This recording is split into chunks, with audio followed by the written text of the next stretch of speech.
we have that Moshe Rabbeinu gives a very detailed accounting for all the materials that were given for the Mishkan, the tremendous wealth, to indicate and clearly demonstrate that nothing was taken for himself or for anyone else other than what initially was given for. For Osli Migdash V'Shachanti B'Socham, only for the development and the building of the Mishkan. So the Yalkut, the Medrash, at the beginning of Pekudei, writes, Elu Pekudei HaMishkan, these are the accountings of the Mishkan, Zeshamar HaKosuv, cites a verse in Mishlei, in Proverbs, Ish Emunos, Rav Brochos, a person who is Emunah, a person who is faithful, who has honesty, has integrity, Rav Brochos, he has multiple blessings. Atomotzi Kol Mishu Nemon, a person who's faithful, HaKadosh Baruch Hu Mevi Brochos Al Yodo, Hashem allows that he should be the conduit for brocha, that his brocha has value. Either he's the conduit for brocha, meaning whoever's associated with that person will be a beneficiary of brocha, blessing, or he actually is able to give the blessing. Umisha Eino Nemon, but a person who's not faithful, doesn't have the integrity, v'otz lahashir, and quick, he wants to become wealthy, lo yenake, he will not be vindicated. Ish Emunos ze Moshe. Who is the Ish Emunos, the ultimate faithful person of the highest degree of impeccable integrity? Ze Moshe, I'll call it Vorim Shenase Gizba Aleim.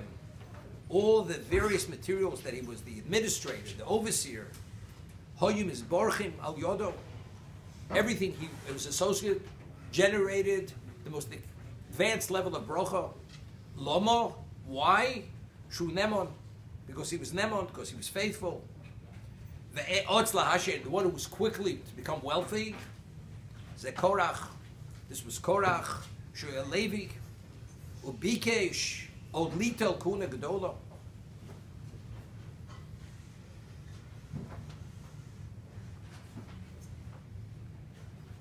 So Shlomo Melech says, Ish Emunos Rab Brochos, a person who lives his life be'emunah, consistent with integrity, with honesty, that person, whatever he's associated, generates brocha, or his brocha has value.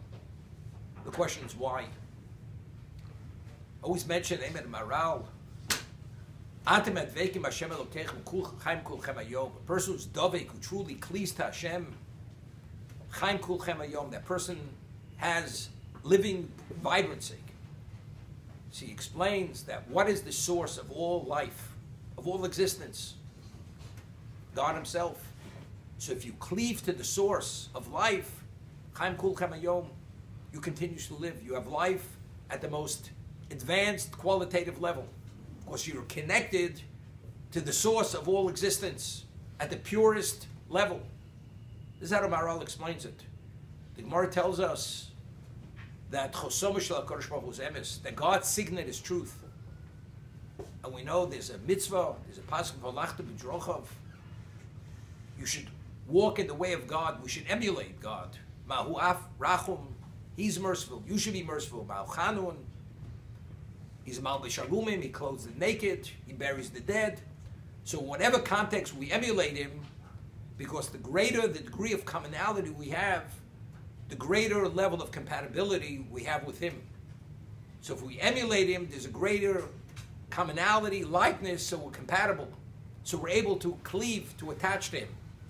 So the bracha, we become greater beneficiaries of that relationship.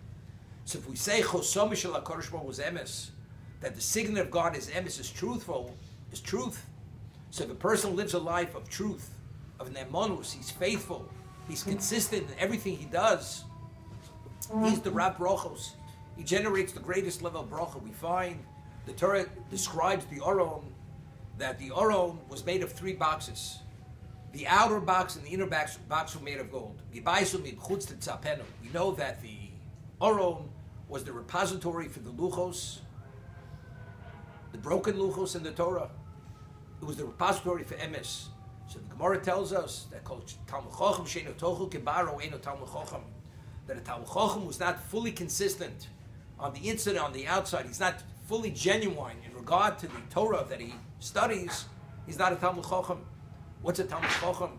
Talmud Chacham is a person who merits siyata d'shmai, divine assistance, to come upon the truth of Torah. You could only come upon that truth of Torah if you have that characteristic of being genuine. Then you're that proper repository. But what is that? That's emes. So if a person assumes the characteristic of emes, of truth, which is chosam shel Kadosh Baruch Hu, and the Torah itself, as Shlomo tells us, emes kanev al timkor, you should acquire truth and don't sell it, then that person becomes the greatest beneficiary and the greatest repository to contain that, and therefore blessing emanates from this individual.